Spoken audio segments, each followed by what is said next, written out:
안녕하십니까. MBS 초대석의 임정빈입니다. 우리 농업에 있어 고령화와 인력 부족의 문제는 어제 오늘의 일이 아닙니다. 그래서 이번 정부 역시 정권 출범 초기부터 우리 농업의 가장 시급한 과제가 후계 인력 부족임을 인식하고 청년농 육성 정책을 역점적으로 추진 중에 있습니다. 오늘은 침체된 우리 농업과 농촌에 젊은 피를 수혈해 새로운 활력과 희망을 불어넣고 있는 한국농수산대학의 허태웅 총장님을 모시고 젊고 유능한 예비 농업인들이 어떻게 키워내고 있는지 함께 이야기 나눠보도록 하겠습니다.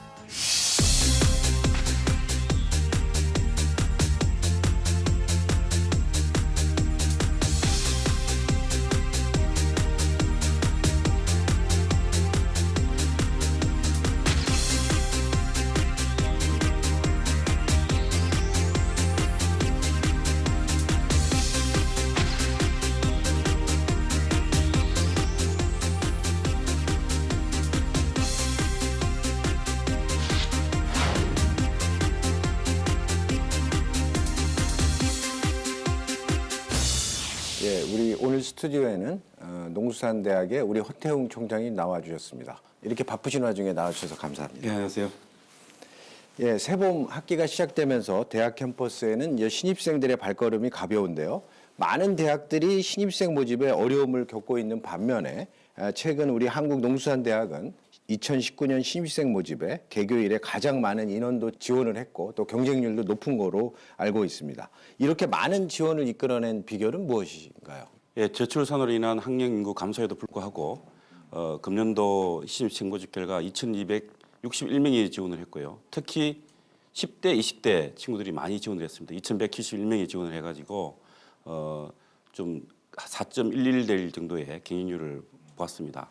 이번에 이렇게 높은 경쟁률을 보이게 된 이유는 크게 한 서너 가지를 말씀드릴 수 있겠습니다. 첫 번째가 뭐니 해도 이 농업에 대한 인식이 과거와 달라지고 있다. 4차 산업혁명 기술과 연계되다 보니까 이게 농업에서 불우선을 찾고자 하는 젊은이들이 많아졌다는 겁니다. 그게 가장 큰 원인이 있는 것 같고요. 두 번째로는 저희들이 그 창업에 성공한 우리 한농대 졸업생들이 한 지금 20회가 졸업생이 있었습니다. 그 친구들 중에서 성공한 사례들을 발굴해가지고 집중적으로 TV라든지 또 SNS라든지 이런 것을 통해서 젊은이들한테 홍보한 결과가 주요했다고 이렇게 보고 있습니다.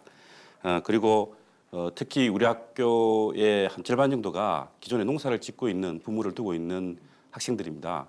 그래서 그 부모들 중에서 자녀가 있는 곳에 회표라든지 이런 쪽에 맨투맨 방식으로 집중적으로 홍보한 결과 이번에 가장 많은 학생들이 지원하게 된 걸로 저희들은 파악하고 있습니다. 아, 그렇군요. 그럼 우리 농업계에서는 한국농수산대학이 고령화 시대 또 농어촌의 희망으로 널리 알려져 있습니다. 그렇지만 이제 시청자분들께서는 최근에 이 대학 신입생 관련 뉴스를 통해서 아마 한동대를 처음 접하신 분들도 많을 듯한데요.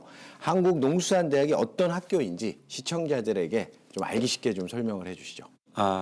우리 한국농수산대학은 한국농수산대학 설치법에 따라서 설치된 대학이 되겠습니다. 전문대학이고요. 그래서 지금 우리 학교에 법에도 나와 있듯이 실무와 이론을 겸비한 정예 인력을 양성하는 대학이 되겠습니다. 그래서 1997년도 경기도 화성에서 개교를 했습니다. 그리고 한동대의 교명이 과거에는 처음에는 대통령의 지시에 의해서 요령에 의해서 설립된 대학이었는데 2007년부터 설치법에 따라서 대학교가 전문 학교에서 대학교로 성격이 되었고요. 지금 현재 약 18개 학과에 550명을 신입생을 모집하고 있는 그런 대학이고요. 단어로 간단하게 말씀드리면 인류이다 산무 사교라고 말할 수 있겠습니다. 1, 2, 3, 4가 되겠는데요. 인류라고 하면은 국내에 있는 국립대학 중에서 유일하게 3년제 대학인 대학입니다. 그다음에 인류이다. 이다라는 뜻은 무슨 뜻이냐면은 2학년 때 다양한 현장 실습을 하게 됩니다. 또 다양한 또 외국에 가서 해외에서 또 연수도 하게 되고요. 또 3학년 되면은 또 창업의 방법, 맞춤형으로 창업 설계를 다양한 방법으로 하고 그다음에 가장 맞춤형으로 창업 설계를 지도하는 그런 대학이고요. 근데 산무는 뭐냐면은 요즘 대학생들이 갖고 있는 가장 큰 걱정거리가 세 가지 있지 않겠습니까? 학비 문제가 있고요. 그다음에 생활비 문제가 있고, 그다음에 취업의 걱정이 있을 텐데 이 세 가지가 없는 대학입니다. 그러니까 학비는 전액 국가에서 다 보조를 하고요. 그다음에 기숙사비라든지 식대 이런 것들은 다 국가에서 다 전액 무상으로 지원이 됩니다. 그다음에 이미 창업에 대한 마인드를 갖고 있는 학생들이 들어오기 때문에 취업 걱정이 없는 그런 대학이고요. 사교라고 한다 그러면은 제가 이제 생각할 때는 우리 학교 학생, 그다음에 학부모, 그다음에 현장 교수, 그다음에 학교 교수님들 이게 여러 가지 네트워크를 형성해 가지고 학교 생활뿐만 아니라 학교를 졸업하고 나서 창업을 할 때에 이런 분들하고의 어려움들을 같이 공동으로 해결하다 보니까 상당히 쉽게 어려운 문제를 난간을 헤치고 나가는 그런 사교의 그런 키트를 준비하는 그런 대학이라고 볼 수 있겠습니다. 총장님께서 인류, 이다, 산무, 사교 아주 인상적인 소개 문구를 말씀해 주셨는데요. 특히 저도 뭐 대학교 교수로서 학비, 생활비, 취업에 대한 걱정이 학생들이 없다는 건 정말 부러운 어떤 이야기 같습니다. 그러면 아까 여러 학과가 있다고 하셨는데 특히 어떤 학과에 몇 명의 학생들이 수학을 하고 있는지 좀 간략히 좀 대표적인 학과나 좀 소개해 주시죠. 예, 지금 한국농수산대학교는 총 6개 계열, 18개 학과가 설치가 되어 있습니다. 크게 그 6개 계열을 보면은 작물 계열입니다. 작물 계열은 식량작물, 그러니까 배농사라든지 식량작물을 기술과 경영을 하는 능력을 키우는 데고요. 그다음에 토경작물학과라든지 버섯학과가 있고요. 또 원예 계열은 4개의 학과가 있는데 채소학과, 가수학과, 화해학과, 원예 환경시스템학과가 있고요. 산림 계열은 산림학과하고 조경학과가 있고요. 축산 계열은 6개 학과가 있습니다. 한우학과가 있고 낙농, 양돈, 가금, 말산업학과. 최근 또 요즘 젊은이들이 관심을 많이 갖고 있는 산업곤충학과가 또 있습니다. 또 수산학과는 수산양식학과가 있고요. 최근 신설된 학과인데 6차 산업이라든지 또 가공에 관련된 부가가치를 높일 수 있는 농수산 융복합 계열이 있습니다. 농수산 가공학과와 농수산 비즈니스학과가 있습니다. 총 그래서 18개 학과가 지금 운영 중에 있습니다. 아, 그렇군요. 6개 계열의 18개 학과가 아주 다양하게 학문 분야도 있고 저 학생들이 공부를 하고 있군요. 네. 근데 이제 농수산업 관련 교육은 현재 일반 대학에도 뭐 농과대학이나 또 수산대학 뭐 이런 데도 좀 교육을 하고 있는 것 같은데요. 특히 그럼 우리 한국농수산대학과 일반 대학과에는 어떤 큰 차이가 있을까요? 차이가 크죠. 그러니까 일반적으로 일반 대학교에서 배우고 있는 이론 교육은 좀 압축을 해서 또 현장에서 적용 가능한 그런 이론 교육들을 1학년 때 배우게 되고요. 또한 우리 학교는 말 그대로 실용적인 대학입니다. 실무 중심 대학입니다. 우리 학칙에도 보면은 전문 교육 과정의 50% 이상을 실험 실습을 통해서 체험할 수 있도록 그렇게 학칙에 정해져 있고요. 그러다 보니까 이제 실무 중심의 대학이 되겠고 일반 대학이 생명공학을 바탕으로 해가지고 R&D 이 중심의 어떤 대학이라고 한다면 저희 그 대학은 농업 현장에서 필요한 실용 기술들을 연마하게 되고 또한 그 기술을 바탕으로 창업을 하게 되고 또 창업을 통해서 발생되는 여러 가지의 산물들을 어떻게 하면 부가가치를 더 높일 수 있을 것인가 가공이라든지 유통 그다음에 또 제2차, 3차의 또 상품을 만들어서 유통을 해서 부가가치를 높일 수 있는 그런 능력들을 키우는 대학이 되겠습니다. 한마디로 농수산업 분야의 현장 전문 인력, 특히 실무 중심의 인력을 키워나는 대학 같은데요. 그러면 이 한농대와 같은 이런 현장 지향적 특수대학으로는 제가 알기로 한국기술교육대학, 경찰대학, 또 뭐 각군 뭐 사관학교 이런 데가 있을 것 같은데요. 이런 특수학교들과 비교하더라도 우리 한농대만의 어떤 자랑할 만한 교육 시스템이 있을 것 같은데요. 이건 뭐 어떤 것이 있을까요? 우리 대학은 이론과 실무 교육을 병행해서 샌드위치식 교육을 선택하고 있습니다. 그래서 1학년 때는 기본적인 이론, 교양 이런 것들을 배우면서 2학년 때는 전부 학교를 떠나가지고 현장에서 직접 현장 교수들하고 같이 실제로 작물이나 가축을 재배나 사육을 하면서 실질적으로 본인들이 창업을 했을 때 필요한 기술들을 연마하게 되는 그런 기술이고요. 그런 학교고요. 3학년이 되면은 현장 실습에서 배웠던 것들을 다시 창업 설계를 하는 그런 대학입니다. 그러다 보니까 실질적으로 각종 그 정부 정책 자금들을 어떻게 하면 효율적으로 활용을 해서 창업을 할 건지 또 농촌진흥청이나 산림청 또 수산과학원 같은 데서 개발되어 있는 이 기술들을 어떻게 하면은 기술 창업을 해가지고 실용화할 건지 그런 것들에 대한 교육을 3학년 때 하게 되는 그런 유일한 대학이고요. 또한 특히 이제 2학년 때 샌드위치 교육에서 2학년 때 하는 현장 실습 교육은 세계에서도 유일하게 우리 학교에서 하고 있고 그것이 바탕이 돼가지고 창업을 통해서 현장에서 겪게 되는 여러 가지 어려움들을 그때 맺은 인연이나든지 이런 것들을 통해서 어려움이 닥쳤을 때 다시 현장 교수들한테 상의하고 또 교수들하고 또 상의를 해서 그 문제를 쉽게 좀 해결해 나가는 그런 큰 장점이 있는 그런 대학이 되겠습니다. 아, 그렇군요. 그러니까 학생들이 3년간 샌드위치식 교육이라 그래서 이론, 현장, 창업과 연계된 이런 교육들을 아주 유기적으로 하시는 것 같은데요. 특히 아까 총장님께서도 말씀하셨죠. 2학년 때 무슨 장기 현장 실습 뭐 이런 제도들은 그야말로 한농대만의 특화된 교육 방식이라고 볼 수 있겠는데요. 이런 현장형 농업 리더 육성이라는 이제 여러 장점도 있지만 아직까지 그래도 뭐 실습생 처우나 또 교육 환경 이런 쪽에 문제점도 좀 지적된 걸 제가 어디서 본 것 같은데 이런 부분은 어떻게 개선이 되고 있나요?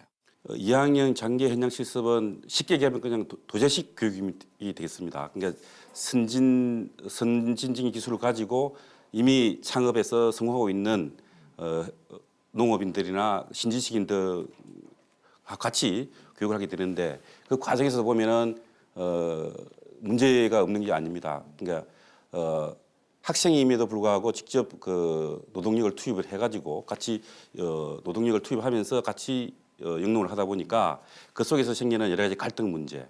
그다음에 일부 현장 교수들이 우리 학생들을 망각 그 학생들에 대한 학생이라는 생각을 좀 잊고 또 여러 가지 인권 문제 이런 문제들이 있었던 게 사실입니다. 그래서 작년도에 저희가 TF를 구성하고 또 현장 교수들하고 또 우리 교수들하고 또 학부모들하고 같이 머리를 맞대가지고 개선 방안을 마련해서 작년부터 지금 시행을 하고 있습니다. 그러니까 1년 동안 하던 현장 교육을 학기하고 맞췄습니다. 3월 달부터 시작을 하게 되고 그러니까 학교에 따면 3월 달부터 해가지고 6월 달까지 그 학제가 1학기가 운영되지 않습니까? 현장 실습 교육도 똑같이 그렇게 하고 그다음에 또 2학기 때 다시 교육을 하고 이런 방학 때는 쉬고 그렇지만은 또 축산 쪽은 연중 또 사회기술을 배워야 됩니다. 그런 경우에는 여름 방학 기간 동안에는 계절학기 일반 대학교에서 하고 있는 계절학기 시스템을 도입을 하고 해서 개편을 했고요. 또 현장 교수들에 대해서 주기적으로 인권 문제라든지 또 성교육이라든지 최근에 문제가 되고 있는 그런 부분들을 해소할 수 있도록 교육을 하고 그다음에 학생들은 수시로 저희들이 집합 교육을 합니다. 학교에 모아서 여러 가지 또 환경이 변화되는 상황들이 어떤 기술들도 좀 알려주고 그다음에 또 여러 가지 문제점들을 또 학생들이 듣기도 하고 그래서 그 문제들을 사전에 예방하고 또 발생될 수 있는 가능성이 있는 부분들은 사전에 차단하는 그런 노력들을 해나가고 있습니다. 그래서 이 부분이 저는 우리 학교의 가장 트레이드 마크이기 때문에 이 부분이 문제점들을 해소해 나가면서 새로운 개선 방안들을 해 나가는데 최근 저 생각으로는 이게 좀 해외 거점 장기 현장 실습 센터를 좀 필요하다 해가지고 올해부터 일본이나 사가대학 일본부터 시작을 합니다. 그래서 해외 장기 현장 실습생들에 대한 관리라든지 그다음에 교육 질을 높이기 위한 그런 센터를 일본, 그다음 네덜란드 이렇게 확대해 나갈 계획을 갖고 있습니다. 아, 해외 장기 현장 실습을 일본, 네덜란드에도 이렇게 만드시는 건가요? 그렇습니다. 예. 아, 그렇군요.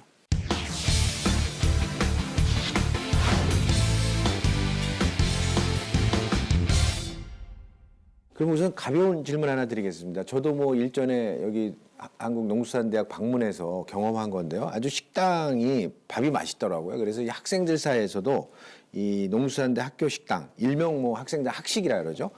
저렴하면서도 질이 좋기로 아주 소문이 자자하던데요. 특히 어떤 메뉴, 또 이런 양질의 식당이 가능하게 하기 위해서 어떤 노력을 하셨는지 좀 궁금합니다. 저희 대학교가 그 학생들 만족도를 조사해 보면은 가장 높은 부분이 밥입니다. 밥인데 우리 학교에서 먹는 그 식재료들은 국내에서 생산되는 농산물이 있는 경우에는 전량 국내산을 씁니다.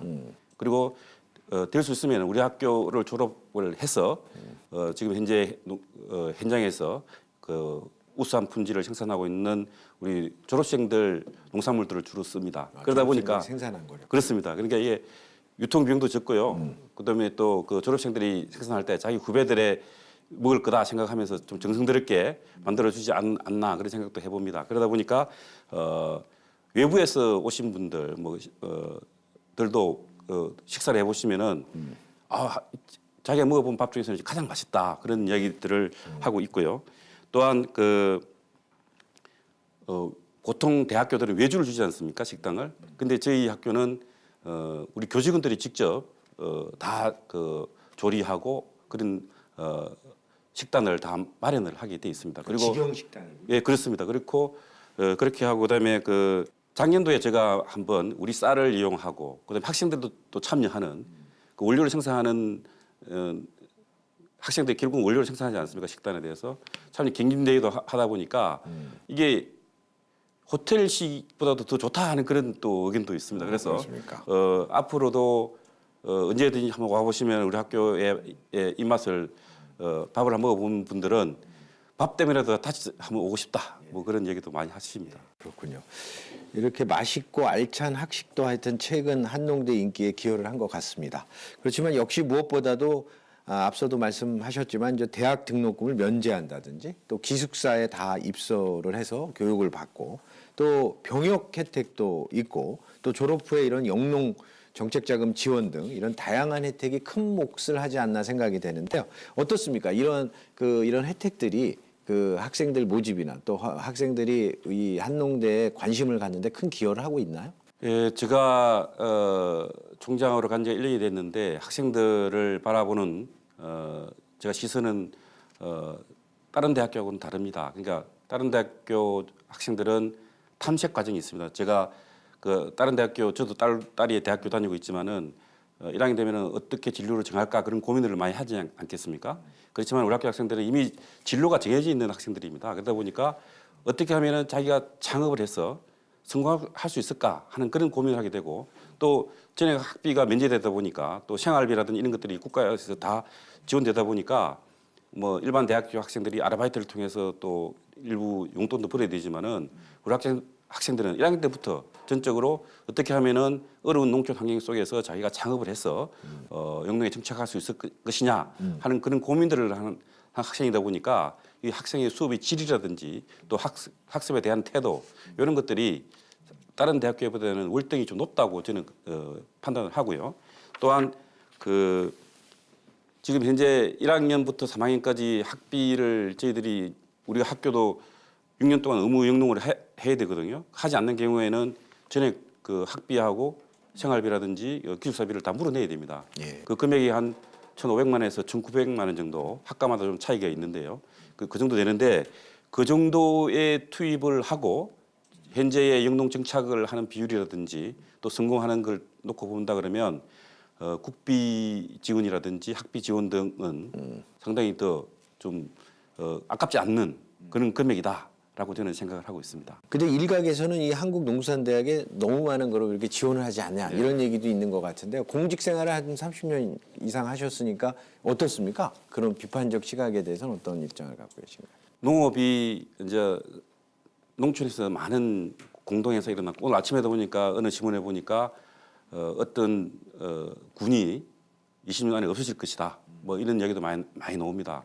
그렇지만 우리 학교 졸업생들이 현장에서 지금 틀을 닦고 정착하고 있는 것을 보면은 제가 가본 우리 한농대 졸업생이 있는 곳에는 그 마을이 없어지지 않습니다. 지금 이제 최연소 이장도 우리 학교 출신이고요, 한국에.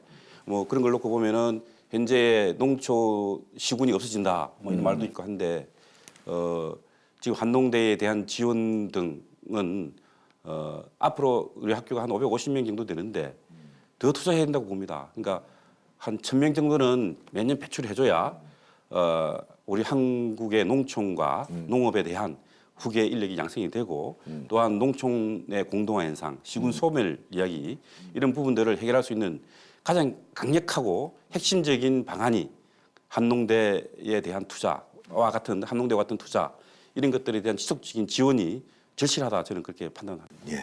최근에 이제 국가적 그 아주 큰 문제로 대두된 지방 소멸 문제를 우리 한국농수산대 졸업생들이 그 농촌 농업에 종사함으로써 그런 문제도 해결해 줄 수 있는 그런 큰 힘이 되는 거군요. 예, 그렇습니다. 지금 현재 실증을 해내고 있는 겁니다. 우리 학교 졸업생들이 현재 지금 이제 얼마 전에 졸업을 했지만은 5,102명이 졸업을 했거든요. 그 졸업생들을 놓고 보면은 또 그 졸업생들이 하고 있는 농촌에서 하고 있는 역할들을 보게 되면은 지금까지 투자하고 있는 이거는 아깝지 않다. 오히려 더 투자해야 된다. 이런 생각을 해봅니다. 그래서 이제 한국농수산대학이 하여튼 일반 대학과 다르게 교육 과정도 특수 또 전문화되고 또 현장 지향적인 전문 인력을 키워내도록 아주 특수화된 학교인데요.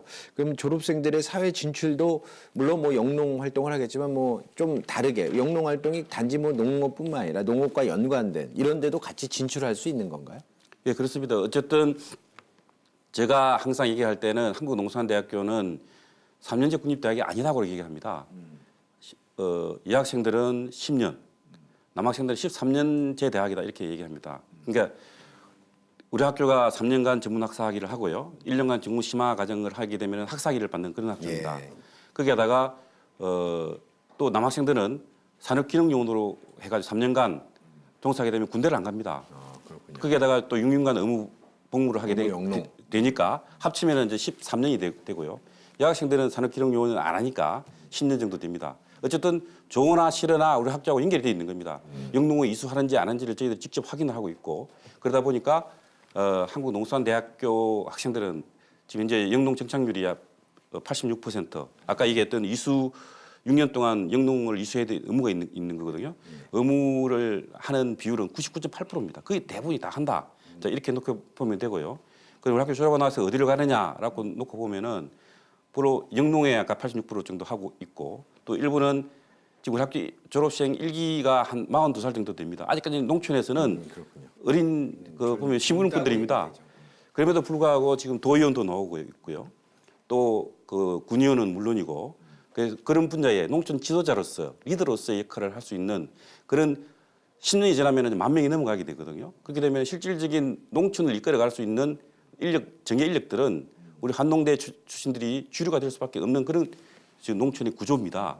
그래서 내가 항상 학생들이나 또 우리 학교를 지원하고자 하는 고등학생이나 분들한테 얘기하는 게 힘들고 고된 부분이 농사였는데 그런 부분들은 과거 이야기다. 앞으로 당신네들이 해야 될 일들은 농촌 지도자로서 또 먹거리를 생산하는 역군으로서의 역할을 할 수 있다. 그다음에 또 다양하게 농촌의 지도자로서 그다음에 여러 가지 다른 분야, 6차 산업이라든지 이런 부분, 유통 부분이나 이런 부분도 진출할 수 있다 하는 것을 주시시키고 또 희망을 불어넣고 있습니다. 그리고 또한 이른바 명문대 졸업생들도 심각한 취업난에 시달리는 시대입니다. 그렇지만 이제 한농대 졸업생들이 이제 하여튼 영농이든 영농과 관련되는 비즈니스에 이렇게 잘 정착을 해서 높은 소득을 올린다는 게 또 화제인데요. 네. 그러면 졸업생들의 어떤 그런 평균 소득 이런 것도 조사를 하시나요? 예, 작년부터 재작년까지는 우리 학교에서 자체 조사를 했고요. 객관성이나 또 졸업생 수가 늘어나다 보니까 외부에 의뢰를 해서 조사를 하고 있습니다. 그래서 한 분석을 해보면은 1인당 평균적으로 평균 나이가 한 32세 정도 됩니다. 우리 학교 졸업생이 20회 나왔으니까 중간 정도 놓고 보면 한 32세 정도 되는데 평균 한 9천만 원 정도 매출이 아니고 소득입니다. 소득으로요? 소득으로 한 9천만 원 정도 소득 올리고 있고요. 이는 아마 일반 농가의 2.3배 정도 되고요. 그다음에 도시 근로자보다도 한 1.5배 정도 되는 도시 근로자가 32세가 아니지 않습니까? 나이가 어린데도 불구하고 한 50% 이상의 더 높은 소득을 도시 근로자보다도 지금 올리고 있고요. 졸업생을 분류를 한 세 가지로 할 수 있습니다. 첫 번째가 보면은 아버지나 부모한테 승계받는 승계농이 약 한 1억 2천만 원 정도의 소득을 올리고 있고요. 그다음에 부모와 같이 협업을 해서 소규모 영농 규모를 키워나가는 그런 친구들이 약 한 1억 원 정도의 소득을 올리고 있습니다. 그리고 기반이 없는 친구들이 있는데 그 친구들은 약 한 3,700만 원 정도 소득을 올리고 있는데 한 5년 정도의 영농을 하게 되면은 5천만 원 이상의 소득을 올리고 있는 걸로 저희들이 파악하고 있습니다. 같은 기간에 농가 경영주의 평균 우리나라의 평균 연령이 67세입니다. 32세임을 감안한다 그러면은 상당히 높은 소득을 올리고 있다고 저희들은 판단하고 있습니다. 졸업생의 평균 나이가 32세인데 9천만 원의 소득을 올림으로써 하여튼 일반 농가의 2.3배, 도시근로자 평균 소득의 1.5배나 높은 소득을 올리고 있다는 게 아주 인상적인데요. 이렇게 그 졸업생들이 이런 성공적인 어떤 영농, 영어 정착을 위해 하여튼 대학도 여러 가지 노력을 기울이고 있다고 들었습니다. 졸업생 관리는 어떻게 이루어지고 있나요? 지금 5,102명이 졸업을 하게 되면은 우리 학교는 그 이수를 하고 있는지 또 산업기능요원으로서 또 영농에 종사하고 있는지를 저희들이 확인을 하는 의무가 있습니다. 그러다 보니까 그하고 병행해서 졸업생들이 그 영농에 정착하면서 여러 가지 생기는 문제점들을 지원하고 있습니다. 그래서 작년도에 그를 체계적으로 관리하기 위해서 영농 영어 정착 지원 센터를 설치를 했습니다. 그리고 인력도 올해 2명을 확보를 했습니다. 체계적으로 관리하기 위해서 주로 보면 졸업생들이 애로사항을 갖고 있는 부분이 크게 4가지입니다. 첫 번째가 자금에 대한 문제점 등이 있고요. 두 번째는 그 농토를 좀 규모를 확대해 나가고 싶은데 그 하는 방법 문제라든지 그다음에 그 부모하고의 갈등 문제가 또 있습니다. 그다음에 네 번째가 하다 보니까 새로운 기술들을 하다 보니 여러 가지 병해충도 발생되고 하면 그걸 대처를 해야 되는데 그런 기술에 대한 또 부족 이런 부분들이 있는데 그런 부분들을 체계적으로 관리할 수 있도록 하는 그런 대책을 작년도에 우리가 5개년 계획을 졸업생 지원 종합대책 5개년 계획을 세웠습니다. 그래서 예산도 하나하나씩 확보해 나가고 있고 그걸 통해서 졸업생들이 영농에 정착하면서 생기는 여러 가지 문제점들 또 발생될 수 있는 또 리스크 관리라 그럴까요? 그런 부분들을 사전에 교육시키고 하는 부분들을 저희들이 체계적으로 작년부터 보다 강화해가지고 지금 추진하고 있다 이렇게 말씀을 드리고요. 또한 재학생들은 졸업을 하면서 발생될 수 있는 여러 가지 또 기반이 없는 학생 비율이 계속 늘어나고 있거든요. 그래서 그런 친구들이 실용화 재단이라든지 농기핑이라든지 이런 기술들이 개발된 기술들을 어떻게 하면은 그 기술들을 통해서 창업을 해서 효과적인 수익을 낼 수 있을까 하는 그런 부분들을 해서 실용화 재단과 연결해서 아예 특정 과목도 실용화 재단이 직접 와서 교육도 하게 하고 거기에 대해서 또 문제점들은 저희들이 또 개선해 나가는 그런 프로그램들을 개발하고 있고요. 작년부터 제가 교수 1창업 모델을 개발하도록 했습니다. 그래서 본인이 학생이다 생각하고 어떻게 정책 자금들을 다 모아서 어떤 정책 자금들을 활용해서 어떤 시군에 또 관련된 법 등을 잘 활용해가지고 창업하는 모델을 지금 49개를 작년에 만들었습니다. 그래서 그 학생들한테 선택해서 자기의 필요한 것들을 선택해서 또 필요하다 그러면 약간 변경해서 적용할 수 있도록 그런 것들도 만들어서 정착에 좀 더 지금 창업농들이 계속 늘어나기 때문에 기반이 없는 학생들이 늘어나기 때문에 그래 효과적으로 좀 창업할 수 있도록 그런 시스템도 개발하고 있습니다. 그러시군요. 그러니까 졸업생들이 성공적으로 영농 정착을 위해서 뭐 학내뿐만 아니라 또 사후 관리까지도 잘해주시고 있는 것 같은데 아까 말씀하신 것 중에 물론 창업하고 이후에 영농 자금의 문제라든지 또 영농을 규모화하는데 토지를 어떻게 확보하는 이런 문제는 제가 이야기했는데 부모의 갈등을 말씀하셨는데 주로 어떤 갈등이 있나요? 이제 주로 제가 몇 가지 예를 들면은 부모하고의 갈등인 학생들은 졸업생들은 자기가 새로운 기술을 배워가지고 적용하고 싶은데 부모님들은 한 3, 40년 동안 과거에 이제 영농 기법이라든지 이런 걸 통해서 하다 보니까 자식은 우리 학생들은 좀 새로운 영농을 하고 싶어 하고 부모는 또 두려움이 있는 겁니다. 거기에서 갈등이 생기는 게 가장 큰 갈등이고요. 두 번째는 좀 늦게 일어난다 학생들이 젊은이다 보니까 그래서 미리 좀 일어나서 부모님과 영농하기 전에 해야 되는데 또 퇴근도 좀 늦게 하고 농기구도 정리하고 들어가야 되는데 뭐 어디 친구들을 만나러 일이 바쁜데 도망가고 뭐 이런 게 좀 있는 것 같습니다. 그렇군요. 그러다 보니까 그런 속에서 갈등 문제. 그래서 우리가 학부모에 대한 을 소집해서 또 교육도 하고 또 학생들에 대해서는 부모님들이 노하우를 어떻게 하면은 새로운 기술에 접목시킬 수 있는 방법 이런 것들을 새로운 교과목을 지금 개발 중에 있다 이렇게 말씀드리겠습니다. 그렇군요. 영농 방법의 채택 문제나 또뭐 일반적인 세대 간의 갈등 이게 똑같이 안 하는군요. 그리고 앞서 그 소득 얘기도 해주셨지만 하여튼 농수산대 많은 졸업생들이 하여튼 현장에서 좋은 결실과 또 열심히 또 뭔가 농업 농촌을 위해서 또 본인을 위해서 굉장히 노력들을 많이 하고 있는데요. 그러면 이 자리에서 꼭 소개하고 싶은 어떤 성공 사례 이런 거 뭐 한두 개 있으면 좀 설명해 주시면 좋겠습니다. 예, 사실은 무수히 많습니다. 우리 학교 졸업생들이 한 4천 명이 지금 영농에 종사 이상이 종사하고 있기 때문에 많은데 그 중에서 굳이 꼭 그 한번 사례를 한번 들어보라 그러면 대학 시절에 우리 학교는 전액 기숙 생활을 하지 않습니까? 기숙 생활을 하면서 학업을 하면서 의기투합해가지고 만든 영농조합 법인이 하나 있습니다. 그게 풋풋한 농부들이라는 영농조합 법인을 만들어가지고 여러 가지 공동 브랜드도 만들고 그다음에 학교 과일 급식이라든지 학교 급식이라든지 이런 쪽에 원재료를 공급하는 그런 학생들이 있습니다. 박상봉 학생이라든지 정우진, 최동혁 졸업생들이 중심이 돼가지고 풋풋한 농부들이라는 법인을 설립한 학생들도 있고요. 또한 그 경북 안동에 가면은 최근에 안동에 가면은 마하고 우엉이 특산물이 됐지 않습니까? 그 주인공들이 우리 학교 그 유하생 졸업생입니다. 그 졸업생이 거기에 이제 정착하면서 그 지역에 부가가치를 창출할 수 있는 그 친구는 지금 연매출 100억대 이상을 매출하고 있는 친구가 있고요. 또 요즘 최근에 이제 언론에 많이 나왔던 친구인데 김지용이라는 학생이 있는데 그 친구는 경찰 공무원을 준비하고 있다가 한농대를 들어온 친구입니다. 들어왔는데 학교에 특공작물학과를 다니면서 본초요비라는 그 책에서 킹빈이라는 그 피부에도 좋고 또 비염에는 좋다는 걸 보고 그걸 로스팅을 하면 태우면은 더 성분이 효과적이다라는 생각을 가지고 그 실험하는 과정에서 이 커피하고 비슷한 맛을 내는 그 로스팅 기법을 취득을 한 겁니다. 예. 그래서 그것을 무카페인에다가 그걸 가지고 이제 우리 임산부라든지 또 저녁 오후에 또 커피를 먹으면 잠을 못 자는 사람도 있지 않습니까? 그는 고객들을 타겟을 해가지고 지금 창업 1년 만에 2억의 매출을 올리고 있는 학생도 있고요.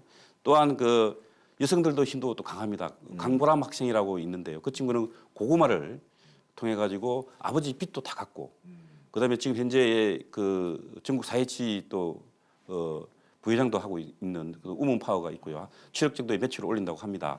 또한 정유경 학생이라 그래가지고 지금 화해라 그러면 이게 로열티가 문제지 않겠습니까? 그래서 우리 학교에서 개발된 그 백합 종구 기술들을 가져다가 그 인근에 있는 화해 농가들한테 보급하는 역할도 하면서 상당한 또 순소득을 한 2억 이상을 올리고 있는 정유경 학생도 있습니다. 그래서 보니까 이게 지금 나름대로의 우리 학교 졸업생들이 그 현장에서 본인뿐만 아니라 지역에 있는 인근의 그 같은 농업인들하고도 같이 부가가치를 높이면서 소득을 올리는 그런 친구들이 수없이 많이 있습니다.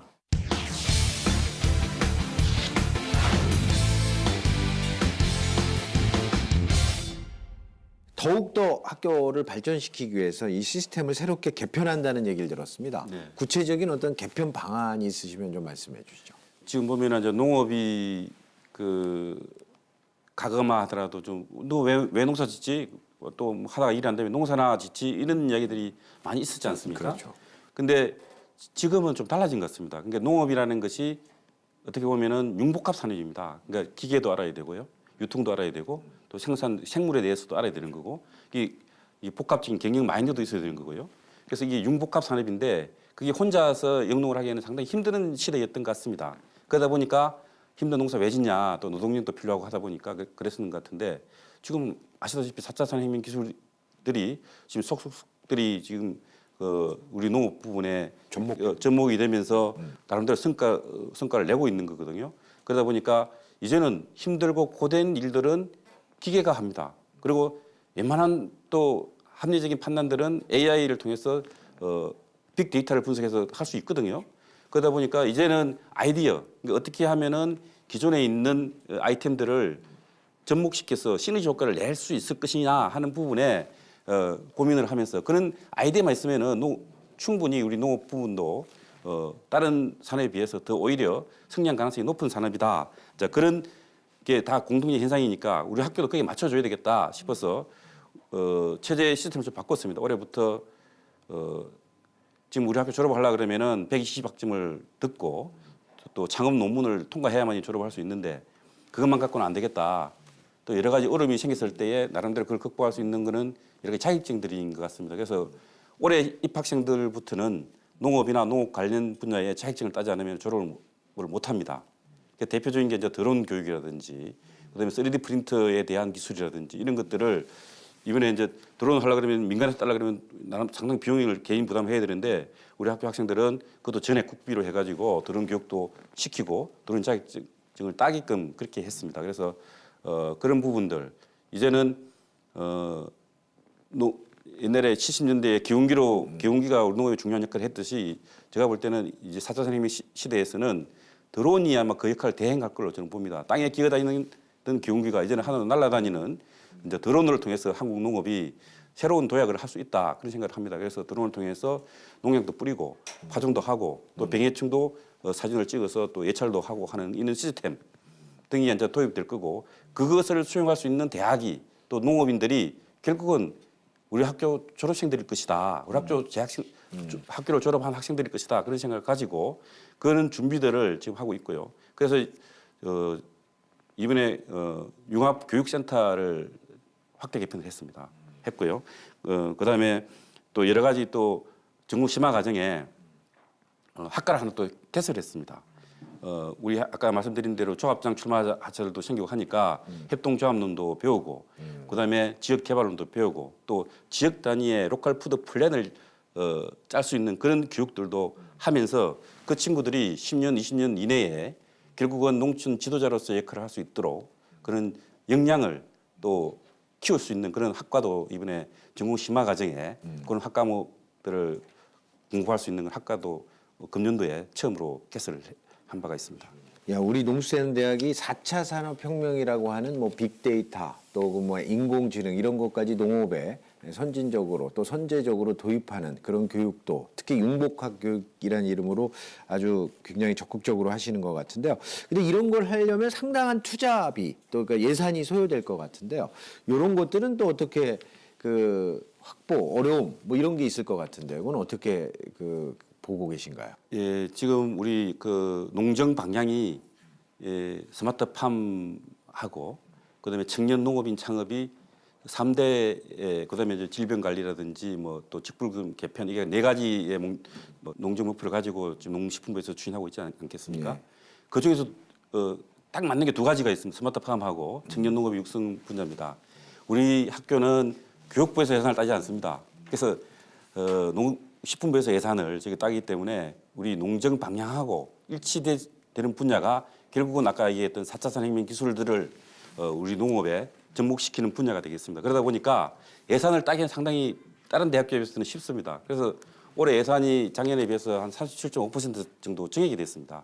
그래서 이번에 아까 말씀드린 대로 드론 교육이라든지 3D 프린트라든지 이런 체계를 갖추는 데에는 사실은 예산적인 큰 어려움은 없었습니다. 그래서 앞으로도 그런 측면에서 우리 농업이 가야 될 방향을 우리 농식품부하고 같이 이게 접목이 된다 그러면 농식품부에서 적극적으로 우리를 학교를 지원해주고 있는 그런 상황입니다. 그래서 예산을 따고 또 인프라를 구축하는 데는 물론 우리도 열심히 노력하고 성과를 내야 되겠지만은 좀 다른 대학교에 비해서 다른 대학교에서는 보면은 좀 약오로 오를지도 모르겠지만은 농정 방향은 맞기 때문에 확보해 나가고 있습니다.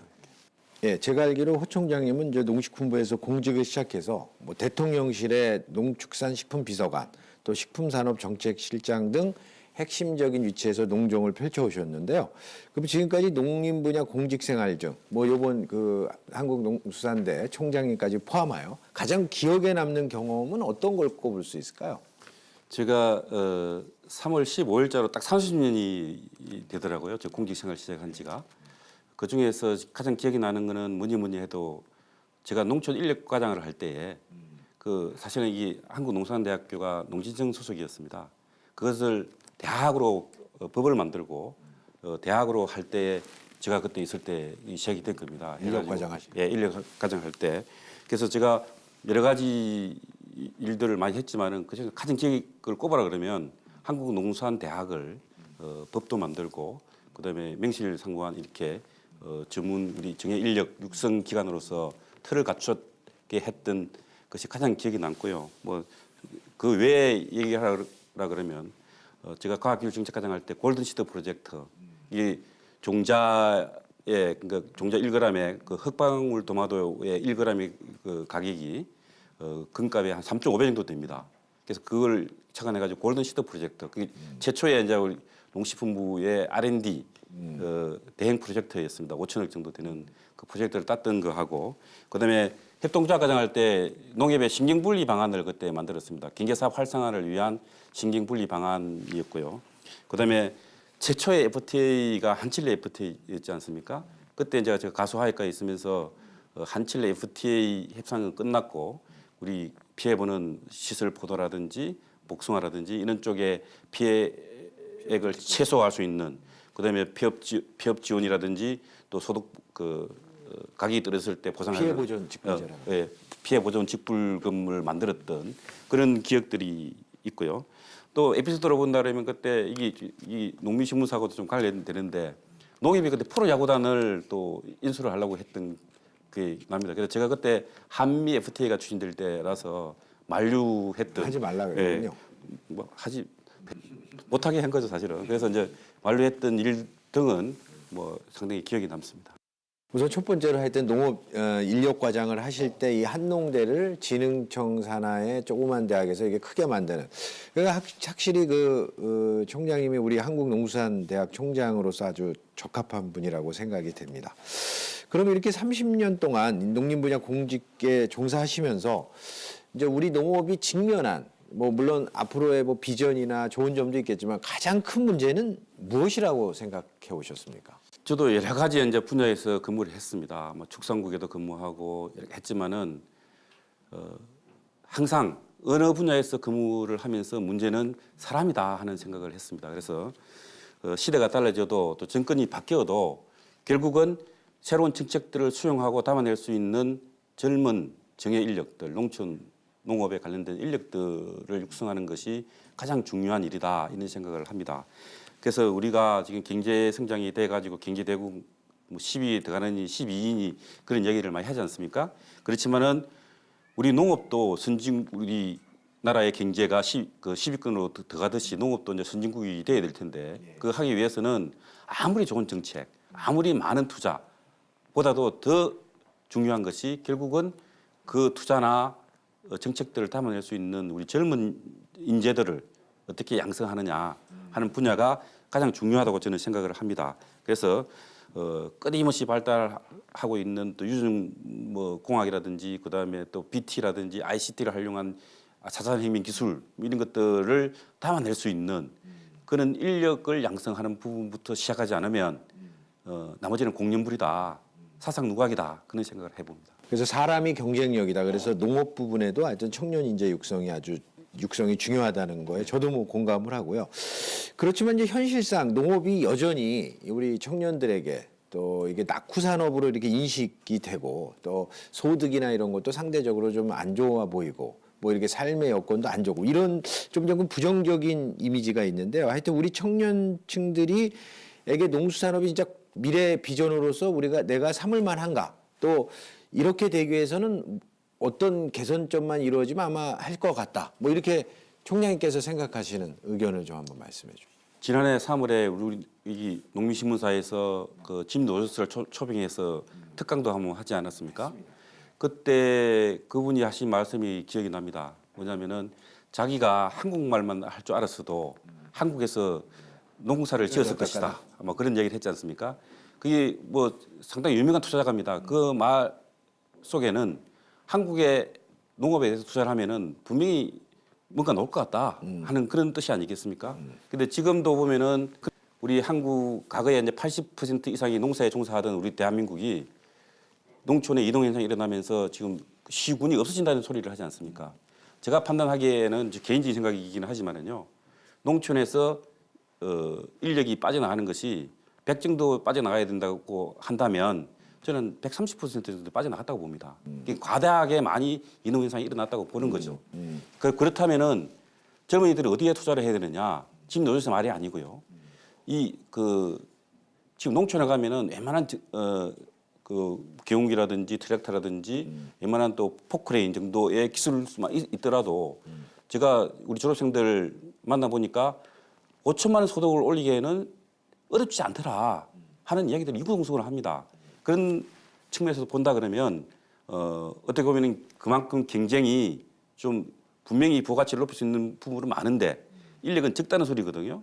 그러면 어디에 투자를 진출해야 되겠느냐라고 내가 나이만 좀 젊다 그러면요, 저도요 농업에 진출해야 되겠다 하는 생각을 합니다. 그런 측면에서 놓고 본다 그러면 농업에 투자하는 게 맞고요. 그다음에 과거의 농업이 아닙니다. 이제는 몸으로 하는 농업이 아니고요. 이제는 아이디어로 하는 농업이기 때문에 그 아이디어를 갖고 있다면 또 정부에서 또 전폭적으로 최근 들어서 청년 농업 직불금도 지원하고 있고 또 여러 가지 청년 농업인 육성을 위해서 투자를 하고 있는 이때에 이 시기를 적절하게 활용한다 그러면 그 어렵게 대기업에서 한 10년 내지 20년 정도에 종사할 것이 아니고 농업은 들어가면은 4, 50년간 종사할 수 있습니다. 그런 걸 놓고 본다 그러면 농업에서 길을 찾는 것이 오히려 더 빠른 소득도 올리면서 더 좋은 길이 아니겠냐 하는 생각을 항상 하고 있습니다. 아무튼 이 최우선적으로 이 청년 인재 육성이 우리 농업의 활로다. 또 그게 중요하다라고 말씀하신 만큼 이 한국농수산대 총장으로서 하여튼 재임 기간 동안 꼭 이루고 싶은 게 좀 있을 것 같은데요. 뭘 한번 그래도 뭐 모든 걸 다 하실 수 없고 우선순위로 하시고 싶은가요? 제가 작년 1월 8일자로 한농대 총장으로 가면서 걱정이 상당히 많았습니다. 설렘도 있었고요. 제가 그때 이제 이게 법도 만들고 대학으로 학대 개편을 한 장본인인데 과연 내가 그때 당시에 생각했던 만큼 학생들이 생각은 어떨까 하는 그런 고민을 했습니다. 지금 농업 환경은 급변하고 있는데 그 급변하는 속에서 혹시 학생들이 그냥 단순히 어떤 조그만 기술을 배우기 위해서 하지 않을까 그런 걱정을 했었는데 그게 와서 보니까 기호였더라. 조금만 학생들이 갖고 있는 아이디어, 반짝이는 아이디어들을 학교에서 좀 지원하고 보완하고 또 지도한다 그러면 우리 농업의 하나의 그 기반이 될 수 있는 우리 학교 학생들이다 하는 것을 전 자신 있게 지금은 당당하게 말할 수 있는 수준이 된 것 같습니다. 그리고 최근에 변하고 있는 우리 농업 환경 속에 있는 여러 가지 기술들, 그다음에 경영 기법들, 또 리더십들 이런 것들을 학교 학생들한테 잘 접목한다 그러면은 정말로 어렵고 또 농촌 소멸론이 지금 대두되고 있는 이 시대에서 이 한국 농수산대학교 학생들은 보배들이다. 한국 농업의 보배들이 될 것이다. 그런 생각을 갖고 있고요. 지금 뭐 구체적으로 뭐 학생들을 어떻게 하겠다, 수치적으로 한다기보다는 그런 마인드를 갖게 하고 또 희망을 갖게 하고 꿈을 갖게 하고 갖고 있는 끼들을 발휘할 수 있는 그런 학교 생활을 하게 하고 또 학교를 졸업하고 나서 현장에서 그런 끼들을 마음껏 발휘할 수 있는 그런 기반을 만들어주는 때 전념하려고 합니다. 그래서 학부 때는 학생들은 그런 끼를 키우게 하고요. 졸업생들은 또 졸업생들이 잘 돼야 또 한농대가 잘 되는 거 아니겠습니까? 그렇죠. 그러다 보니까 이제 그런 것들을 착안해서 한농대 졸업생들에 대한 아까 5개년 계획을 착실히 정착하게 하는 그런 부분들이 저 꿈이 되겠습니다. 예. 그럼 마지막으로 이제 농업에 관심을 갖고 있는 우리 청년들 또 오늘 함께 해주신 시청자 여러분들께 한 말씀 해주시죠. 농업은 그 사양 산업이 아닙니다. 불효고순 사업입니다. 우리 농업이 할 수 있는 역할은 지금도 이미 해내고 있습니다. 그래서 보면은 2030 시대에 대해서는 새로운 청년 일자리를 만들어내고 있고요. 또 4050 중장년층에 대해서는 제2의 인생을 또 할 수 있는 새로운 또 도전장이 되고 있는 곳이 우리 농업 농촌 분야라고 저는 당당하게 말씀드릴 수 있겠습니다. 그 속에서 우리 한국농수산대학이 어떤 역할을 할 건지 또 우리 학교에 들어오는 학생들이 어떤 꿈을 키울 건지에 대한 고민은 더 하겠습니다. 그렇지만은 그런 꿈을 갖고 있고 관심이 있는 분들은 한국농수산대학교에 문을 두드린다 그러면 희망차고 또 미래가 감히 말씀드리지만은 보장될 수 있는 그런 미래가 있다고 저는 장담을 할 수 있겠습니다. 총장님이 하여튼 재임 기간 동안 뭐 지금 1년 되셨는데도 이 농수산대학이 굉장히 좋아진 것 같습니다. 앞으로 더욱 큰 학교로 발전되고 도약하기를 기원하도록 하겠습니다. 오늘 나와주셔서 대단히 감사합니다. 네, 감사합니다. 급속히 줄어가는 농촌 인구를 두고 이대로는 농업의 발전을 도모하기도 전에 농촌 자체가 소멸하는 현실이 올 수 있다는 우려의 목소리가 커지고 있습니다. 이런 가운데 농업을 블루오션으로 농촌을 삶의 터전으로 선택하고 도전하는 청년들이 체계적으로 육성되고 있다는 것은 우리 농업과 농촌의 희망이자 기회일 것입니다. 청년들이 소득을 올리고 농촌에 안정적으로 정착할 수 있도록 지원하는 한국농수산대학의 시스템이 대학의 성공을 넘어 우리 한국 농업과 농촌 발전의 촉매자이자 활력소가 되길 기대해 봅니다. 함께해 주신 여러분 고맙습니다.